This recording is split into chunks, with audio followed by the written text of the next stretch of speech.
If the Democrats make the decision to shut the government down, the consequences are on them. We've said from the beginning that we're willing to find a bipartisan path forward, and our line in the sand is the bill has to help everyday Americans, not hurt everyday Americans.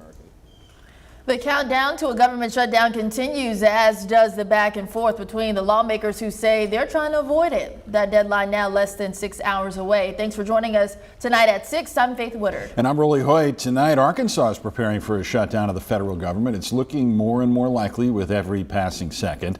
Earlier today, Governor Sarah Huckabee Sanders released the protocol her administration will enforce if a shutdown does happen. The governor says her cabinet secretaries will work with the Department of Finance and Administration and the Department of Shared Administrative Services to determine which programs to suspend and which employees to furlough. The agencies will look at a criteria laid out by the governor to make those decisions. The goal, as the governor put it, is ensuring the continuation of services vital to public health, safety, and welfare. Governor Sanders also used today's release to take a shot at Democrats in Washington, saying, quote, "We're hopeful congressional Democrats will not obstruct President Trump's plans to fund the government." You can find the full protocol right now on THV11.com. Meanwhile, uncertainty over the potential shutdown is only adding to ongoing financial burdens and concerns Arkansans are dealing with right now. Every day we're hearing of groups or industries navigating those troubles, and tonight we want to take a closer look at two of them: domestic violence shelters and child care facilities. Now let's start with child care. Last week we told you about a recent change to the way providers in Arkansas are funded. That's of course caused a lot of concerns for workers and parents. Today they voiced those issues with state leaders. THV 11's Carter Thweet was there for the crowded meeting and shares what happened.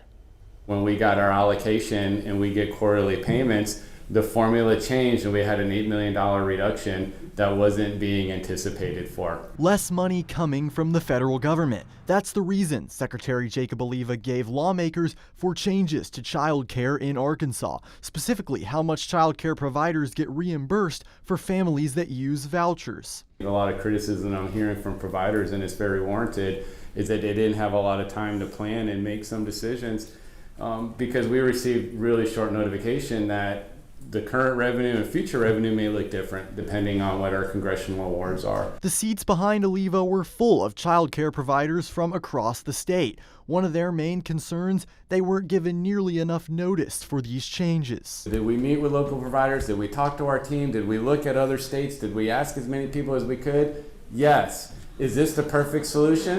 No. I'm not disagreeing, but we have to do something. Providers in attendance had a range of reactions. Dawn Collier with Little Sprouts of Sheridan says she wished this conversation had happened sooner, but was glad it's happening at all. I do have concerns about what this will look like going forward, but overall I think that having the conversations, taking the time to hear from providers and figure out better solutions is the right direction. Some lawmakers pressed Oliva on when he knew the reduction might be coming, and child care workers like Sarah Wheeler wondered if there's any way he could have given more notice. I feel like they knew about this a while ago and certain people were allowed to know about it, but we were not as providers, so we could not prepare adequately. Oliva stresses that he felt decisions had to be made quickly and they can't keep paying providers at the current rates. The last thing I want to do is set up a reimbursement rate that at Christmas we got to call everybody and say we're done, we spent all our money. In Little Rock, Carter Thweet,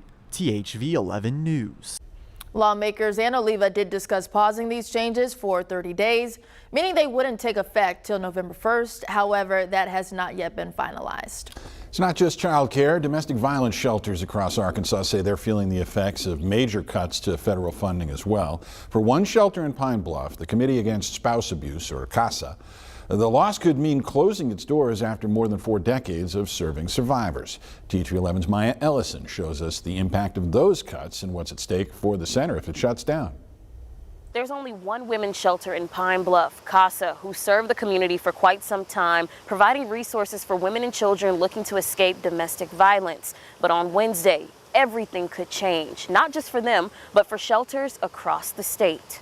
As early as last month, I had a young lady that was about 19 years old, and she had a maybe 4-week-old baby. We were there to try to help her through some of that, to be able to let her know that You don't have to go through this. CASA, the Committee Against Spouse Abuse, has served more than 40,000 women and children since 1979. But more than 40 years later, their work could come to a halt. I think as early as last Thursday, when I received the email about the over $250,000 cut. Executive Director Tamala Garth says the news was unexpected and that a cut that large could cause drastic consequences. That's going to dramatically decrease the service that we provide. Housing, rental assistance, and case specialists all could be eliminated. What do we do? Where do we go from here? And it's not just in Pine Bluff. Shelters across Arkansas are feeling the impact. A lot of them don't know how long they're going to keep the lights on.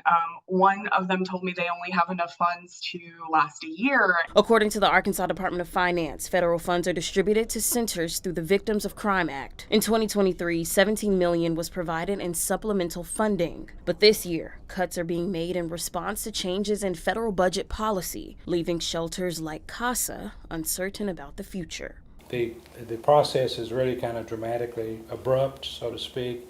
And we're looking at how we're going to be able to persevere. Board Chair Dr. Simi Armstrong says closure is a real possibility, something CASA has long hoped to avoid. We potentially take the risk of sending them right back to an abusive relationship because that's where they're going to go. And it's not just survivors who are impacted. Staff members, the people who keep the shelter running, could also lose their livelihoods. Our entire staff, all of our advocates have been laid off. So we're going to have to figure out ways to try to recapture that magnanimous support that we've always received. In Pine Bluff, Maya Ellison, THV 11 News. Well, Arkansas State Senator Brian King was back at the state capitol today, joined by the family of Gary Stubblefield. Together, they objected to the special election set for next June that will fill the late senator's seat. The governor picked that date after receiving pushback on her original plan to wait until next November.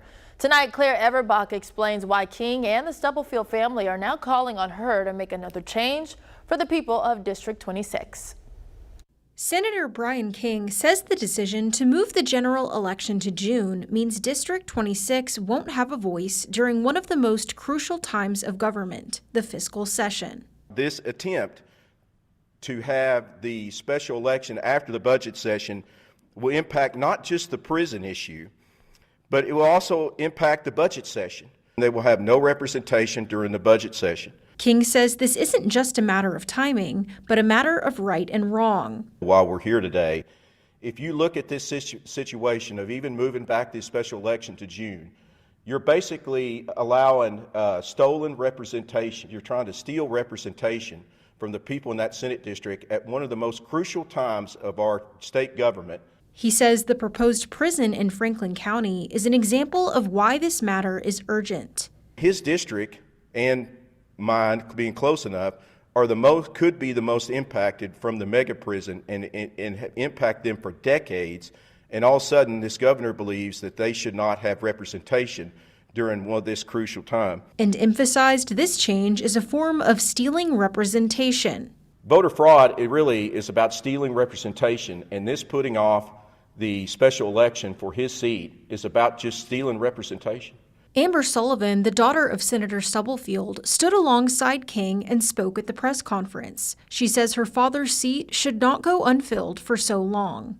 We're not asking anybody to break the law, but his seat should not go unrepresented for 8 months, 9 months. It shouldn't go 5 months. Sullivan echoed King's call for a timely election so District 26 has representation before the budget session. This election should be taking place in January. It could have taken place in November, but for some reason they continue to put it off. And all we are asking is for accountability for those people that he was passionate about. And that's all that we ask, as for this election not to be continued to be pushed back. Claire Everbach reporting for us tonight. She reached out to the governor's office, who released a statement saying, quote, holding the primary for District 26 on the statewide primary date and holding the special election on the soonest possible date afterward solves taxpayer dollars and ensures the election is free, fair, and secure. A week-long multi-state drug trafficking operation aimed at bringing down a cartel leads to dozens of arrests here in Arkansas.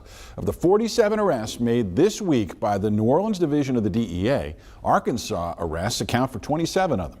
Breaking down that number a little bit, 16 happened in Little Rock, 7 in Fort Smith, 2 in Fayetteville. The DEA said the operation aimed to, quote, dismantle the Jalisco New Generation Cartel, a group designated as a foreign terrorist organization by the Trump administration back in February. We're going to learn more about a shooting that happened in Saline County earlier today. Deputies there say it happened around noon on West Long Hills, outside Benton. According to a social media post, the suspect is in custody. They say there's no danger to the community, but we're waiting to learn more details about what happened and if anybody was hurt. The next election is still more than a year away, but the race for Little Rock mayor has its first contender. The city's vice mayor, Brenda Wyrick, kicked off her campaign this morning. Wyrick has had a long career with the city of Little Rock, serving as a director and vice mayor for several terms. Right now, there is no word on if Mayor Frank Scott Jr. intends to run to keep his title. Election day is set for November 3rd, 2026. Coming up on THV 11 News at 6, the FDA warning some cookware could lead to dangerous leaching of levels that shouldn't be in your food. We're sharing what you'll want to check in and the kitchen after the break. Nathan. And tomorrow we flip the calendar from September into October, but you'll look at these highs and that's more like September 1st, not October 1st. Find out if there's any cooler weather headed in our direction over the next 7 days. Coming up. And the content just doesn't stop when the newscast ends. We've got a lineup filled with new and original stuff over on THV 11 Plus. Here's a look at what you can watch over the next few hours. Remember, you can download THV 11 Plus on your TV and watch for free. We're back after this.